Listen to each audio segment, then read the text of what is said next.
الله الرحمن الرحيم.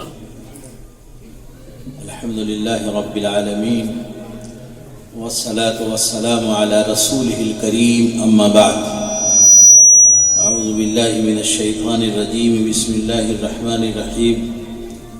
إنا نحن نزلنا الذكر وإنا له لحافظون. صدق الله العظيم. حضرات علماء کرام، بزرگان قوم و ملت، نوجوان دوستوں، عزیز بچوں، پردہ نشین ماں اور بہنوں، یہ جلسہ قرآن کریم کے حفظ مکمل کرنے پر چند بچوں کی دستار کے لیے منعقد کیا گیا ہے۔ اس جلسے کو نسبت قرآن کریم سے حاصل ہے اور یقین جانیے اس سے بہتر کوئی جلسہ نہیں ہو سکتا جس کی نسبت قرآن کریم کے بغیر ہو۔ یہ جلسہ قرآن کریم کی نسبت پہ ہے اور چیزیں نسبتوں سے ممتاز ہوتی ہیں۔ کاغذ کا ٹکڑا ہر روز آپ کے گھروں میں آتا ہے، اخبار کی شکل میں، کاپی کی شکل میں، کتاب کی شکل میں، پھٹتا بھی رہتا ہے، پھینکا بھی جاتا ہے، لیکن کاغذ کا وہ ٹکڑا جس پر قرآن کریم کی آیت کا ایک چھوٹا سا ٹکڑا لکھا ہوا ہو وہ معزز ہو جاتا ہے، قابل اکرام ہو جاتا ہے، اسے چوما جاتا ہے۔ ہمارا وہ بھائی جس کو ہم کہتے ہیں کہ یہ دیندار نہیں ہے، یہ نماز نہیں پڑھتا، یہ روزے نہیں رکھتا، یہ دوسری برائیوں میں مبتلا ہے، اس بھائی کی بھی نظر کاغذ کے اس ٹکڑے پہ پڑ جاتی ہے تو اٹھاتا ہے، چومتا ہے، آنکھوں سے لگاتا ہے اور اونچی جگہ پر لے جا کر کے رکھتا ہے۔ کیوں رکھتا ہے؟ کاغذ کے اس ٹکڑے کو قرآن کریم سے نسبت ہو گئی ہے، اس لیے کاغذ کا وہ ٹکڑا عظیم ہو گیا۔ لکڑی کے کتنے کام ہم لوگ کرتے ہیں، کرسیاں بناتے ہیں، پیڑے بناتے ہیں اور اس پر بیٹھتے ہیں، لیکن لکڑی کے کسی ٹکڑے کو اٹھا کر کے قرآن کریم کا ریحل بنا دیا جاتا ہے تو لکڑی کے اس ٹکڑے کی قیمت آسمان کو پہنچ جاتی ہے۔ اب کوئی اس پر پاؤں رکھنے کی ہمت نہیں کرتا، بیٹھنے کی ہمت نہیں کرتا، سر رکھا کرتا ہے، اس لیے کہ لکڑی کے اس ٹکڑے کو قرآن کریم سے نسبت ہو گئی ہے تو لکڑی کا ٹکڑا عظیم ہو گیا، بابرکت ہو گیا، باعزت ہو گیا، قابل اکرام ہو گیا، قابل احترام ہو گیا۔ اس لیے ہو گیا کہ اس ٹکڑے کو نسبت قرآن کریم سے ہو۔ میرے بھائی، یہ نسبتیں ہیں جو ممتاز کرتی ہیں۔ کپڑے کتنے قیمتی قیمتی ہم لوگ پہنتے ہیں، بازار سے خرید کے لاتے ہیں، لیکن اسی تھان کے ایک ٹکڑے کو اٹھا کر کے قرآن کریم کا جزویدان بنا دیجئے تو اس کپڑے کی قیمت آسمان کو پہنچ جاتی ہے۔ جس طرح قرآن کریم کو لوگ چومتا ہے، جزویدان کے ساتھ چومتا ہے، کپڑے کی یہ قیمت کیوں بڑھ گئی؟ اس لیے بڑھ گئی میرے بھائی کہ اس کو نسبت قرآن کریم سے ہو۔ تو قرآن کریم سے نسبت جس چیز کو ہو جاتی ہے وہ چیز عظیم ہو جاتی ہے، وہ چیز قابل اکرام ہوتی ہے، وہ چیز قابل احترام ہوتی ہے۔ تو میرے بھائی، ان بچوں نے جنہوں نے حفظ قرآن کیا، ان کو نسبت قرآن کریم سے ہے کہ نہیں؟ قرآن کریم کی نسبت ان بچوں کو لگ گئی، انہوں نے قرآن کریم کو اپنے سینے میں محفوظ کر لیا ہے۔ تو لکڑی کا ٹکڑا بے جان ہے تو اس کی قیمت بڑھ گئی، کاغذ بے جان ہے تو اس کی قیمت بڑھ گئی، کپڑے کا ٹکڑا بے جان ہے تو قیمت بڑھ گئی۔ یہ گوشت پوشت کا بچہ ہمارا جس کی رگوں میں ایمان کا خون دوڑتا ہے، اسلام کی محبت دوڑتی ہے، آقا صلی اللہ تعالی علیہ وسلم کی عظمت اس کے رگوں پہ میں سرایت کیے ہوئے ہے۔ ظاہر ہے جب اس بچے کی نسبت قرآن کریم سے ہو گئی تو کتنا بڑا مقام اس کا۔ سب سے پہلا اللہ تعالیٰ نے کام یہ کیا کہ یہ بچہ اب حافظ کہلائے۔ یہ عبداللہ نہیں ہے، یہ حافظ عبداللہ ہے۔ یہ عبد الرحیم نہیں ہے، یہ حافظ عبد الرحیم ہے۔ یہ عبد الرحمن نہیں ہے، یہ حافظ عبد الرحمن ہے۔ اور اللہ کہتے ہیں کہ اچھا حافظ تو میں ہوں، حافظ اللہ کی صفت ہے۔ واللہ خیر حافظا، اللہ اچھا حافظ ہے۔ تو اللہ تعالیٰ نے اپنے صفاتی نام حافظ میں سے ایک لفظ اس بچے کو دے دیا، اللہ کے نام کی نسبت لگ گئی اس کو قرآن کریم کی عظمت کی وجہ سے۔ اب یہ حافظ کہلائے، یہ سیدھا سیدھا عبداللہ عبد الرحمن نہیں ہے، یہ حافظ عبداللہ ہے، حافظ عبد الرحمن ہے۔ اور اللہ تعالیٰ کے جتنے نام ہیں ان ناموں کے پہلے عبد لگایا جاتا ہے، لیکن یہ بندہ جو حافظ ہو گیا ہے اس کے پہلے عبد نہیں لگے گا، یہ نام کے شروع میں لگایا جائے گا، اس کی عظمت کی وجہ سے، اکرام کی وجہ سے، احترام کی وجہ سے۔ اب یہ بچہ جو حافظ ہو گیا، ملا کیا اس کو؟ تو فرمایا سب سے سچے امین صادق نے کہ یہ بچہ جس نے قرآن کریم حفظ کر لیا، یہ قیامت میں اللہ تعالیٰ اسے کہا جائے گا، فرشتے اسے بتائیں گے کہ پڑھتا جا اور چڑھتا جا۔ تو یہ بچہ جہاں پہ جا کر کے قرآن کریم ختم کرے گا وہیں اس کی منزل ہوگی۔ اس بچے کو اتنا بڑا مقام ملا قرآن کریم کی نسبت کی وجہ سے، اب یہ بچہ جنت کا مستحق ہو گیا، اور صرف جنت کا نہیں، جہاں پر جا کر کے قرآن ختم کرے گا وہی اس کی منزل ہوگی، وہی اس کا مقام۔ اسی لیے میں کہا کرتا ہوں بڑی تعداد یہاں حفاظ کی ہوگی، خواتین میں بھی اور مردوں میں بھی، تو میں کہا کرتا ہوں کہ رمضانی حافظ نہیں ہونا چاہیے، اس لیے کہ رمضانی حافظ ہوگا تو رجب میں رٹ لے گا، شعبان میں یاد ہو جائے گا، اور رمضان میں سنا دے گا، اور شوال میں بھلا دے گا، اور قیامت رمضان میں نہیں آئے گی، یہ بات تو پکی پکی ہے۔ قیامت کے بارے میں کہا جاتا ہے کہ وہ عاشورہ کے دن آئے گی، محرم کا مہینہ ہوگا۔ تو یہ جو رمضانی حافظ ہوگا جس نے صرف تراویح سنانے کے لیے قرآن کو یاد کیا، تو وہ تو شوال میں بھلا چکا ہوگا، اور شوال کے بعد ذوالقعدہ ہے، ذوالحجہ ہے، تب نہ محرم آئے۔ تو قیامت قائم ہوگی، اس کو کہا جائے گا کہ پڑھتا جا، چڑھتا جا، تو پہلے ہی پارے کے یا بنی اسرائیل اذکروا میں اٹک کر کے رہ جائے گا، اس لیے کہ یہ تو رمضانی حافظ ہے۔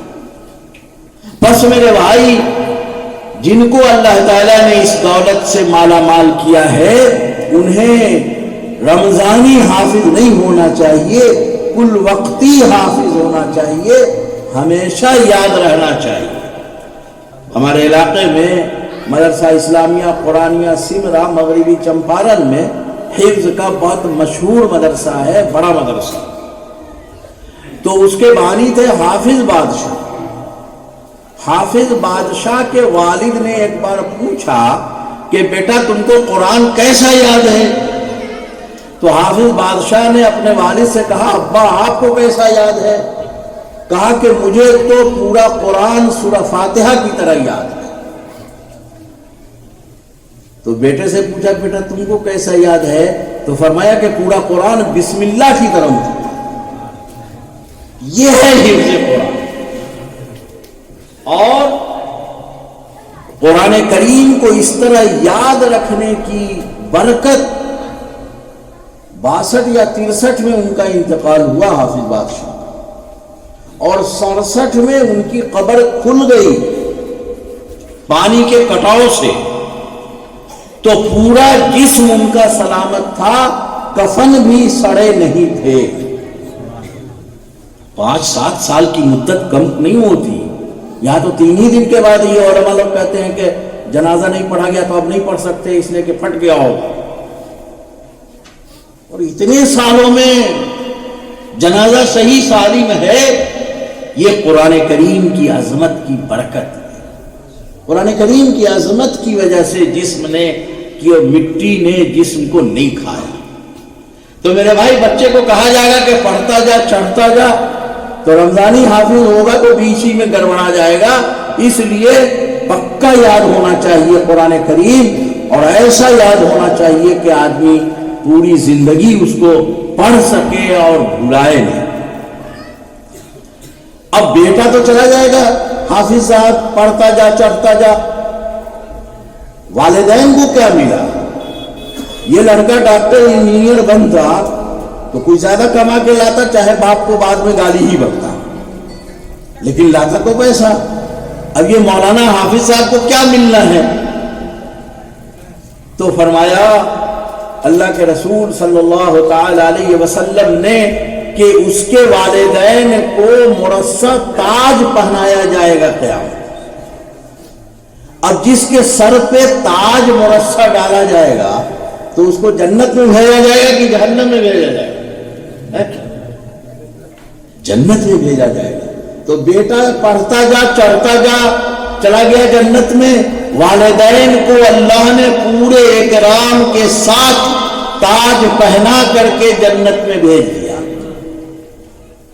دادی کا کیا ہوگا؟ بیچاری حلوہ بنا بنا کے دیتی تھی بیٹا کو, پوتا کو. نانی کا کیا ہوگا؟ وہ بیچاری حلوہ بنا کر کے جاتا تھا تو پیسے دیتی تھی کہ بابا رکھ لا, کچھ کھا لیا, ناشتہ کر لیا.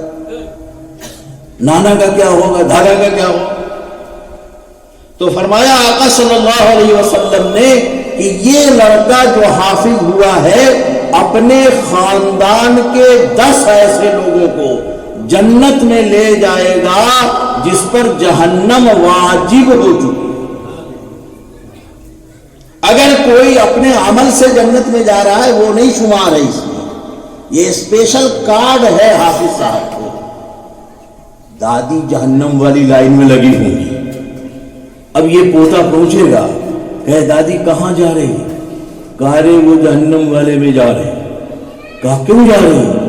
کہا رہے زندگی میں اللہ کی نہ مانا تو فیصلہ جہنم کا ہو گیا. اب یہاں تو کوئی اپائے نہیں ہے, یہاں تو جانا ہی جانا ہے. تو پوتا وہ اسپیشل کارڈ حافظ والا دکھائے گا کہ دادی جان یہ کارڈ میرے پاس ہے اور اس کارڈ کے بدولت میں آپ کو جنت میں لے جاؤں گا. اب آپ سوچئے کہ اس دادی کو کتنی خوشی ہو کہ جہنم جاتے جاتے وہ جنت میں اب جا رہی ہے. اس نانی کو کتنی خوشی ہوگی, اس دادا کو کتنی خوشی ہوگی, اس نانا کو کتنی خوشی ہوگی, اس بھائی کو کتنی خوشی ہوگی کہ اب ہم جہنم میں جانے سے اس بچے کے اسپیشل حافظ کارڈ سے بچ گئے جہنم میں جانے سے. تو میرے بھائی ایک بچہ خاندان کا حافظ کیا ہوا کہ پورے خاندان کے لیے جنت کا ٹکٹ نکل گیا. باپ ماں تو ایسے ہی باپ ماں ہونے کی وجہ سے چلے گئے, بیٹا حافظ ہونے کی وجہ سے چلا گیا. اب خاندان میں 10 آدمی ہوتا کہاں ہے؟ جب سے سرکار نے یہ کہا کہ 2 یا 3 بچے ہوتے ہیں گھر میں اچھے, اور پہلا بچہ ابھی نہیں اور 2 کے بعد کبھی نہیں, تو 10 آئے گا کہاں؟ اب تو 10 آتا ہی نہیں خاندان میں. تو ایک بچہ حافظ ہو گیا تو پورے خاندان کے جنت کا ٹکٹ نکل گیا. آپ سوچئے کتنا بڑا کام ہوا کہ نہیں. اب لوگ کہتے ہیں کہ صاحب مولانا صاحب یہ بچہ کھائے گا کیا, کہاں سے آئے گا؟ اور وہی آدمی جو یہ کہتا ہے کہ مولانا بچہ کہاں کھائے گا, میرا بیٹا مدرسے میں پڑھائیں گے, تو وہی باہر میں کہتا ہے کہ مولوی بہت کھاتا ہے. کہتا ہے کہ نہیں کہتا؟ مولوی بہت. ارے بابا تو مولوی بہت کھاتا ہے تو تیرا بیٹا بھی مولوی بن جائے گا تو اس کو بھی بہت کھانے کو ملے گا. تو اپنے بیٹے کے بارے میں کہے گا کہ کھائے گا کیا, اور مولوی کے بارے میں کہے گا کہ بہت کھاتا ہے. ارے مولوی جس طرح بہت کھاتا ہے، تیرا بیٹا بھی مولوی ہو جائے گا تو وہ بھی بہت کھانے کو ملے گا۔ کھانے کا معاملہ تو اللہ سے جڑا ہوا ہے نا، ہمارے کہنے سے تو کچھ ہوتا جاتا نہیں ہے۔ بڑے بڑے لوگوں کو دیکھا ہوگا آپ نے، گھر میں دنیا بھر کے سامان ہیں، کھا نہیں سکتے، اور اللہ تعالیٰ کھلانا چاہتا ہے تو فٹ پاتھ کے لوگوں کو، رکشا پکڑوں کو، مزدوروں کو، کھرپی اور کداری چلانے والوں کو کھلاتا ہے، اور اس مولوی کو بھی کھلاتا ہے جس کو آپ لوگ تنخواہ کم دیتے ہیں۔ کھلاتا ہے کہ نہیں کھلاتا؟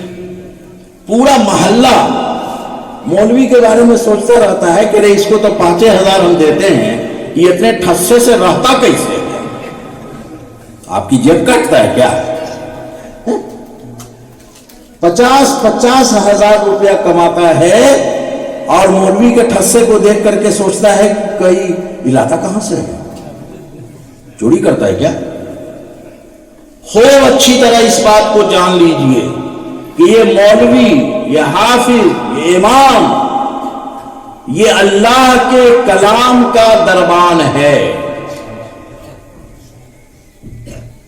چھوٹے چھوٹے سیٹھ جن کی حیثیت اللہ کے نزدیک مکھی مچھر کے پر کے برابر نہیں ہے، وہ جب اپنے باڈی گارڈ کو رکھتا ہے تو تنخواہ کے ساتھ کپڑا ٹھیک ٹھاک رکھنے کا مینٹیننس دیتا ہے کہ نہیں دیتا ہے؟ کرچ نہ ٹوٹے۔ داروغہ اور پولیس کی وردی کو آپ دیکھیے، کرچ نہ ٹوٹے۔ جو سیٹھ دربان کو رکھتا ہے تو کھانے کا نظم کرتا ہے کہ نہیں کرتا ہے؟ کپڑے کا نظم کرتا ہے کہ نہیں کرتا ہے؟ یہ چھوٹے چھوٹے سیٹھ جن کی حیثیت مکھی مچھر کے پر کے برابر اللہ کے نزدیک نہیں ہے، یہ اپنے دربانوں کا، اپنے باڈی گارڈ کا اتنا خیال رکھتے ہیں، تو آپ کا کیا خیال ہے اس اللہ کے بارے میں جو احکم الحاکمین ہے، جو پوری دنیا کا مالک ہے، پوری دنیا کا خالق ہے، سارے خزانے اسی کے ہاتھ میں ہیں؟ وہ اپنے دربان کو بھوکا رکھے گا کیا؟ وہ اپنے دربان کو کپڑے نہیں دے گا؟ وہ اپنے دربان کو گاڑیاں نہیں دے گا؟ چھوٹے چھوٹے سیٹھ اتنا کرتے ہیں۔ اللہ تو احکم الحاکمین ہے، اللہ کے کلام کا جو دربان بن گیا، اللہ اس کی ساری ضرورتوں کی تکمیل کرے گا، چاہے آپ 5,000 دیتے۔ اس لیے اس کے کپڑے اچھے ہوتے ہیں، وہ جیب کاٹ کے نہیں لاتا ہے۔ اللہ انتظام کرتا۔ کبھی کوئی مولوی آپ کے یہاں جاتا ہے تو وہ یہ نہیں کہتا کہ ہمیں فلاں چیز کھلائیے، کبھی نہیں کہتا، لیکن جب وہ آپ کے دروازے پہ پہنچتا ہے تو جو اچھا سے اچھا کھانا آپ اپنے گھر میں بنا سکتے ہیں، آپ بنا کر کے اس کو کھلاتے ہیں، کون ڈالتا ہے آپ کے ذہن میں؟ اللہ ڈالتا ہے کہ میرے کلام کا دربان تیرے دروازے پہ آ گیا ہے، تیری ذمہ داری ہے کہ میرے کلام کے دربان کا اکرام کر، اور گھر میں صلاحیت کے اعتبار سے، استطاعت کے اعتبار سے جو اچھا سے اچھا کھانا ہو سکتا ہے وہ مولوی کو آپ پیش کرتے ہیں، چاہے پیچھے میں آپ گالی ہی بکتے ہیں۔ ہوتا ہے ایسا کہ نہیں ہوتا؟ گھر میں جو سب سے اچھی چادر ہوتی ہے، جو آپ کی بیوی اپنے بھائی کے آنے پر بھی نہیں نکالتی ہے، حضرت آ گئے آپ کے دروازے پر تو بیوی کہے گی کہ وہ نئے کی والی چادر جو ٹرنک میں رکھی ہوئی ہے وہ نکالیے حضرت کے لیے۔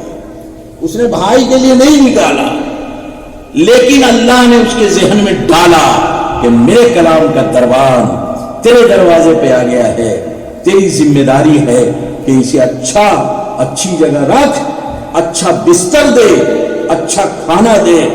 اللہ کے دربان ہونے کی وجہ سے یہ فائدہ۔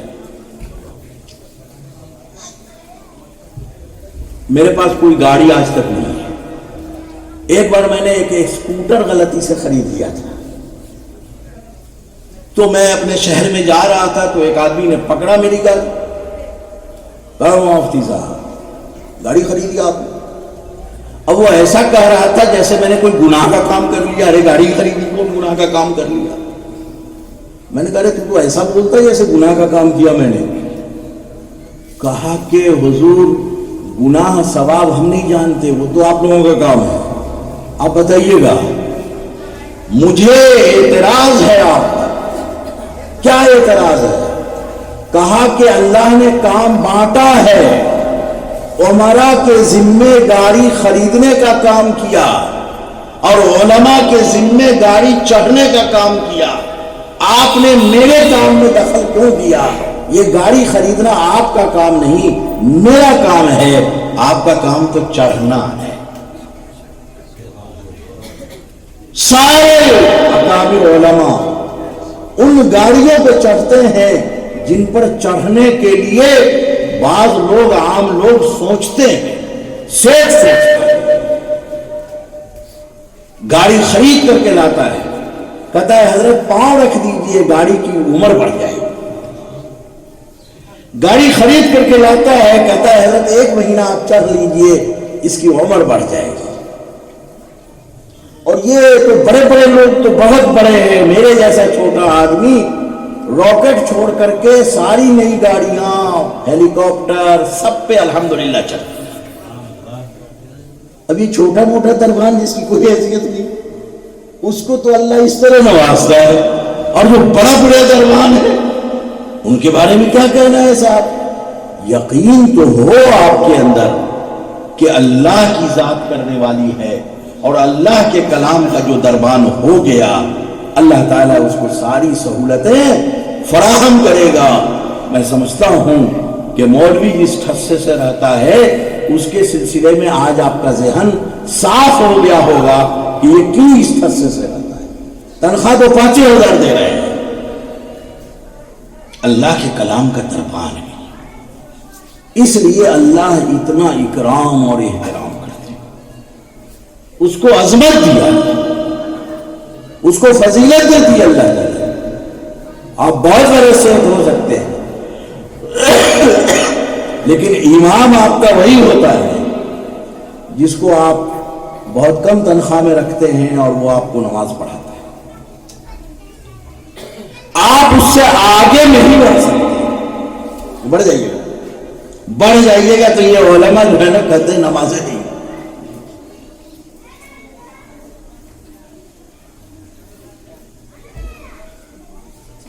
علماء کہتے ہیں کہ اگر امام کے آگے بڑھ گیا تو مقتدی کی نماز ہی نہیں ہوگی.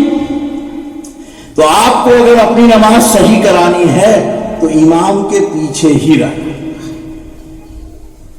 ہاں مر جائیے گا تو آگے رکھا جا سکتا ہے, لیکن مر جانے کے بعد آپ کس کام کے رہ گئے ہیں اب تو اللہ کے یہاں پتہ چلے گا. تو میرے بھائی, یہ بچے جنہوں نے قرآن کریم حفظ کیا بڑے قیمتی ہیں. جب نسبت کپڑے کو لگنے سے عظیم ہو جاتی ہے تو جس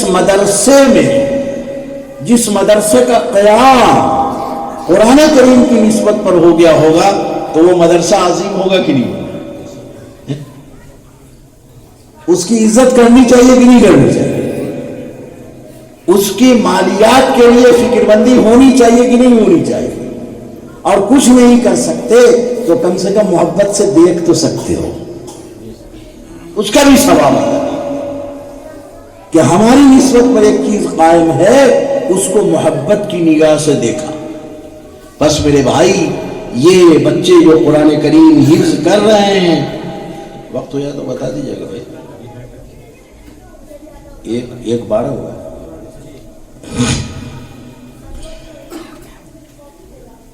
اب آپ دیکھیے قرآن کریم اللہ تعالیٰ نے نازل کیا, ہمیں دیا, قیامت تک کے لیے دیا, اور قیامت کے بعد بھی اگر کسی کتاب کا وجود ہوگا اور جنت میں پڑھنے کی بات ہوگی تو یہی قرآن کریم ہے, دوسری کوئی کتاب نہیں ہوگی. اللہ تعالیٰ نے اس قرآن کو محفوظ کر دیا. اِنَّا نَحْنُ نَزَّلْنَا الذِّكْرَ وَإِنَّا لَهُ لَحَافِظُونَ. ہم نے اسے نازل کیا ہے اور ہم اس کی حفاظت کرنے والے۔ ساری کتابیں اللہ نے جو بھیجی، سارے صحیفے جو اللہ نے بھیجے بدل دیے گئے، لیکن یہ کتاب نہیں بدلی جا سکی۔ کوششیں لوگوں نے کم نہیں کی، لیکن جس کی حفاظت کی ذمہ داری اللہ لے لے اس کو کون مٹا دے گا صاحب؟ نہیں مٹا سکتا، کوئی نہیں مٹا سکتا۔ اس لیے اللہ تعالیٰ نے حافظوں کے ذریعے قرآن کریم کے الفاظ کو محفوظ کروایا۔ پوری دنیا سے نعوذ باللہ اگر قرآن کریم کے نسخے ختم کر دیے جائیں تو یہ جو سینوں میں نسخے محفوظ ہیں یہ پھر بے عین ہی اس کو نقل کرنے پر قادر ہیں، اور قرآن کریم محفوظ رہے گا، مٹایا نہیں جا سکتا، خود مٹ جائے۔ ارے وسیم رضوی کہتا تھا نا کہ 26 آیتوں کو ختم کرو، خود ختم ہو گیا، ہندو ہو گیا، اور دھرم سنسد ہریدوار میں جو تماشے کیے بعد میں گرفتار بھی ہو گیا۔ تو اللہ کے کلام کو چھیڑو گے تو اللہ نہیں چھوڑے گا، اللہ بڑا غیور ہے، نہیں چھوڑے گا۔ تو اللہ تعالیٰ نے الفاظ محفوظ کر دیے، اللہ تعالیٰ نے قرآن کریم کے پڑھنے کے طریقے کو محفوظ کیا۔ یہ جو قرائے کرام ہیں یہ بتاتے ہیں کہ آقا صلی اللہ علیہ وسلم کے وقت میں کس طرح قرآن پڑھا جاتا تھا۔ ہمارے قرائے کرام پڑھنے کے انداز کو محفوظ کیا، الفاظ کے حروف کے مخارج کو محفوظ کر دیا۔ تو اللہ تعالیٰ نے یہ جماعت پیدا کی کہ قرآن کریم کا مخرج، قرآن کریم کے حروف کی ادائیگی اور اس کے پڑھنے کا لہجہ بھی محفوظ ہو گیا۔ اللہ تعالیٰ نے ایک جماعت پیدا کی جنہوں نے قرآن کریم کے معنی ہمیں سمجھائے، مفسرین کی جماعت، کس آیت کا کیا معنی ہے، کس لفظ کے کیا معنی، یہ مفسرین نے تفسیر کر کر کے ہمیں بتا دیے، قرآن کریم کے معنی بھی محفوظ ہو گئے۔ اللہ تعالیٰ نے محدثین کو پیدا کیا تاکہ قرآن کریم کے الفاظ اور اس کے معنی جو نبی صلی اللہ علیہ وسلم نے بتائے وہ ہم تک پہنچے۔ تو محدثین نے بھی قرآن کریم قرآن کریم میں کہاں پر روکا جائے گا، کہاں پر نہیں روکا جائے گا، کہیں پر لا لکھا ہوا ملے گا، کہیں پر میم لکھا ہوا ملے گا، کہیں پر وقف لازم ملے گا، کہیں پر وقف عارض ملے گا، پڑھتے وقت کہاں پہ ٹھہرنا ہے اس کو بھی محفوظ کر دیا، سب کر دیا۔ اور ایک بات سن لیجئے، علماء کی اس مجمع میں بڑے اعتماد کے ساتھ کہتا ہوں کہ قرآن کریم کے لکھنے کا طریقہ بھی اللہ نے محفوظ کر دیا۔ ایسا نہیں ہے کہ معنی ہی محفوظ، ایسا نہیں ہے کہ الفاظ ہی محفوظ، اللہ تعالیٰ نے قرآن کریم کے معنی، قرآن کریم کے لکھنے کے طریقے کو بھی محفوظ۔ سورہ فاتحہ آپ سب لوگوں کو معلوم ہے، مالک یوم الدین، مالک الف سے لکھا جاتا ہے، سب جگہ آپ جانتے ہیں، عربی میں بھی اردو میں بھی لکھا جائے گا۔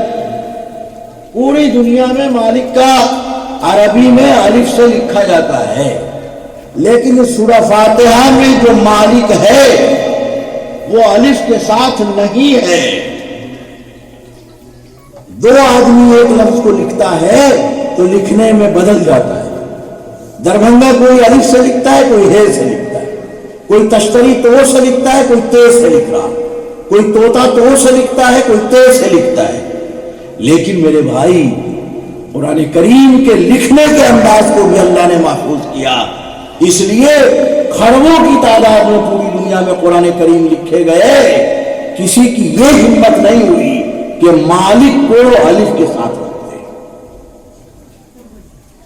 قرآن کریم کی ایک اور آیت ہے، ما لہذا الکتاب لا یغادر صغیرۃ ولا کبیرہ، اس نام اعمال کو کیا ہو گیا ہے، اس نے چھوٹی بڑی سب چیزوں کو محفوظ کر دیا، لہذا عربی میں آدھے لام سے لکھا جاتا ہے، اردو میں بھی آدھے لام سے لکھتے ہیں، لیکن ما لہذا میں جہاں پر یہ لہذا ہے الٹ کے دیکھیے گا پورے لام سے لکھا ہوا ہے جو مال والا لام ہے۔